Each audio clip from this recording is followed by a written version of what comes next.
Hi hello, ഇന്നത്തെ നമ്മുടെ video എന്ന് പറയുന്നത് നമ്മൾ സ്ത്രീകളിൽ കണ്ടുവരുന്ന ഒരു പ്രധാനപ്പെട്ട പ്രശ്നത്തിൽ ഒന്നായിട്ടുള്ള ആർത്തവ ക്രമക്കേട്. അതിനുള്ള കാരണങ്ങൾ എന്തൊക്കെയാണെന്നുള്ളതാണ് നമ്മുടെ ഇന്നത്തെ വീഡിയോയിൽ പറയുന്നത്. മിക്കവാറും നമ്മുടെ ചാനലിൽ തന്നെ പല സ്ത്രീകളും ചോദിക്കുന്ന ഒരു പ്രശ്നമാണ്, ആർത്തവം ഇതുമാതിരി നീണ്ടുപോകുന്നു, എന്താണ് അതിനുള്ള റീസൺ എന്നൊക്കെ ചോദിക്കാറുണ്ടല്ലേ. റീസൺ അറിയുന്നില്ല, എന്തുകൊണ്ടാണെന്ന് അറിയുന്നില്ല.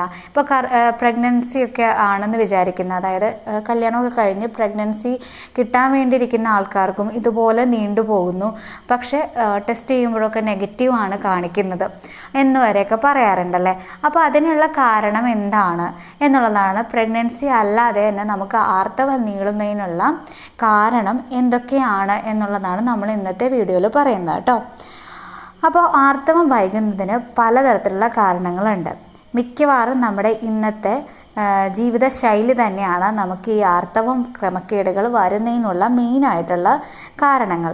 അതിലാദ്യത്തേതെന്ന് പറയുന്നത് നമുക്ക് വരുന്ന ഹോർമോൺ വ്യതിയാനങ്ങളാണ് കേട്ടോ.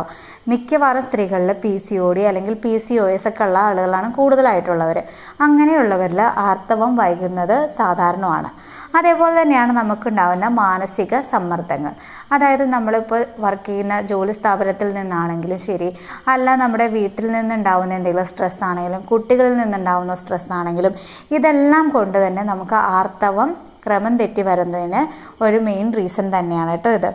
അതുപോലെ തന്നെയാണ് അനീമിയ, അല്ലെങ്കിൽ വിളർച്ചയുള്ള ആളുകളാണ് നിങ്ങളെങ്കിൽ തീർച്ചയായിട്ടും നിങ്ങൾക്ക് ആർത്തവം വൈകും.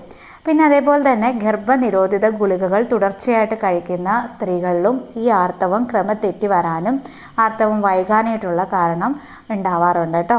പിന്നെ അതുപോലെ തന്നെ അമിതവണ്ണവും അതുപോലെ തന്നെ അമിതമായിട്ട് വണ്ണമില്ലായ്മയും, അതായത് തീരെ വണ്ണം ഇല്ലാണ്ട് വരണ മെലിഞ്ഞ അവസ്ഥയിലും ആർത്തവ ക്രമക്കേടുകൾ ഉണ്ടാവാറുണ്ട്. പിന്നെ അതേപോലെ തന്നെയാണ് തൈറോയിഡിൻ്റെ പ്രശ്നങ്ങളുള്ള ആളുകളാണ് നിങ്ങളെങ്കിൽ ആർത്തവം വൈകുന്നതിനുള്ള ഒരു മെയിൻ റീസണാണ്. അതേപോലെ തന്നെ പ്രമേഹം പോലെയുള്ള മറ്റ് ജീവിതശൈലി രോഗങ്ങളുള്ള സ്ത്രീകളാണ് നിങ്ങളെങ്കിലും തീർച്ചയായിട്ടും ആർത്തവം ക്രമം തെറ്റി വരാനായിട്ടുള്ള സാധ്യതയുണ്ട്. അതേപോലെ തന്നെയാണ് കേട്ടോ നമ്മൾ കഴിക്കുന്ന ഫുഡിലൂടെയും അതുപോലെ തന്നെ വ്യായാമം ഇല്ലാത്തൊരവസ്ഥ. നമ്മളിപ്പോൾ പല ആളുകളിലും മെയിനായിട്ടുള്ള കാര്യം എന്ന് വെച്ച് കഴിഞ്ഞാൽ വ്യായാമക്കുറവാണ്. അപ്പോൾ ഇങ്ങനെ വ്യായാമക്കുറവ് ഉണ്ടെങ്കിൽ നമുക്ക് തീർച്ചയായിട്ടും ആർത്തവം ക്രമം തെറ്റി വരാനായിട്ടുള്ള സാധ്യതയുണ്ട്. പിന്നെ നമ്മൾ ഒരുപാട് ഫുഡ് കഴിക്കുന്നവരായിരിക്കും, പക്ഷെ നമ്മളുടെ ശരീരത്തിന് ആവശ്യമായിട്ടുള്ള പോഷകങ്ങൾ അതിൽ നിന്ന് കിട്ടിയില്ല എന്നുണ്ടെങ്കിലും നമുക്ക് തീർച്ചയായിട്ടും ആർത്തവ ക്രമക്കേടുകൾ വരും. അതേപോലെ തന്നെ നല്ല ഉറക്കം കിട്ടാണ്ട് വരികയാണ് നമുക്ക് എങ്കിൽ തീർച്ചയായിട്ടും ആർത്തവ ക്രമക്കേട് വരാറുണ്ട്. പിന്നെ ചില സിറ്റുവേഷനിലൊക്കെ നമ്മളിപ്പോൾ ഒരു വീട്ടിൽ നിന്ന് മറ്റൊരു വീട്ടിലേക്ക് താമസം മാറി എങ്കിൽ നമുക്ക് ആ ക്ലൈമറ്റുമായിട്ട് യോജിക്കാണ്ട് വരുമ്പോൾ, അല്ലെങ്കിൽ നമ്മുടെ മനസ്സ് അതുമായിട്ട് പൊരുത്തപ്പെടാണ്ട് വരുന്ന സമയത്തും നമുക്ക് ഈ പറയും പോലെ തന്നെ ആർത്തവം ഇതുപോലെ ക്രമം തെറ്റി വരാനായിട്ടുള്ള സാധ്യത വളരെ കൂടുതലാണ്. ഇപ്പം മിക്കവാറും സ്ത്രീകളിൽ ഉള്ള ഒരു പ്രശ്നം തന്നെയാണ് ഈ ആർത്തവ ക്രമക്കേടുകൾ.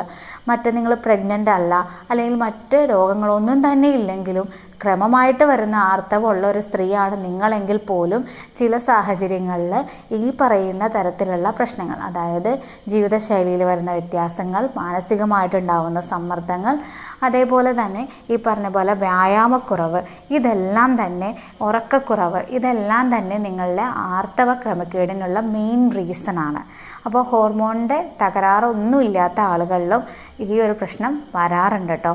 അപ്പോൾ ചില ആളുകളിൽ കുറച്ച് ക്രമമൊക്കെ തെറ്റിയിട്ടുള്ള PCOD ഇല്ല, PCOS ഇല്ല എന്നൊക്കെ പറഞ്ഞ് നമുക്ക് മെസ്സേജ് വരാറുണ്ട്, അല്ലെങ്കിൽ കമൻറ്റ് വരാറുണ്ട്. അപ്പോൾ അങ്ങനെയുള്ളവരിലും ആർത്തവം ഇങ്ങനെ തെറ്റിയിട്ട് പ്രഗ്നൻ്റ് അല്ല എന്നാണ് പിന്നീടുള്ള ടെസ്റ്റുകളിലൊക്കെ അറിയുന്നത്. അപ്പോൾ അങ്ങനെ വരുന്നത് നിങ്ങളുടെ ഉള്ളിൽ എന്തെങ്കിലും തരത്തിലുള്ള സ്ട്രെസ് ഉണ്ടെങ്കിൽ തീർച്ചയായിട്ടും നിങ്ങൾക്ക് ഇങ്ങനെയുള്ള ആർത്തവ ക്രമക്കേടുകൾ വരും. അപ്പോൾ നിങ്ങൾ നന്നായിട്ട് പോഷകം അടങ്ങിയ ആഹാരം കഴിക്കുക, അനീമിക് അല്ല എന്ന് ഉറപ്പ് വരുത്തുക. അനീമിക് ആണെങ്കിൽ അതില്ലാതിരിക്കാൻ വേണ്ടിയിട്ടുള്ള പ്രിക്കോഷൻസൊക്കെ എടുക്കുക. അതുപോലെ തന്നെ നിങ്ങൾ എന്ത് ചെയ്യുക, PCOD PCOS ഒക്കെ ഉള്ളവരാണെങ്കിൽ നിങ്ങൾ അതിനെ കുറയ്ക്കാനായിട്ടുള്ള മാർഗ്ഗങ്ങളൊക്കെ സ്വീകരിക്കുക, ഡയറ്റൊക്കെ നിങ്ങൾ ഫോളോ ചെയ്യുക. ഇങ്ങനെയൊക്കെ ചെയ്ത് വരുമ്പോൾ നിങ്ങളുടെ ഈ ആർത്തവ ക്രമക്കേട് തീർച്ചയായിട്ടും മാറിക്കിട്ടും കേട്ടോ. അപ്പോൾ എന്തായാലും നിങ്ങൾക്ക് ഈ വീഡിയോ യൂസ്ഫുൾ ആയെങ്കിൽ നിങ്ങളത് ലൈക്ക് ചെയ്യുക. എന്തെങ്കിലും ഡൗട്ട് ഉണ്ടെങ്കിൽ കമൻറ്റ് സെക്ഷനിൽ ചോദിക്കുക കേട്ടോ. മറ്റൊരു വീഡിയോയിൽ മറ്റൊരു ടോപ്പിക്ക് വരുന്നവരെ താങ്ക് യു.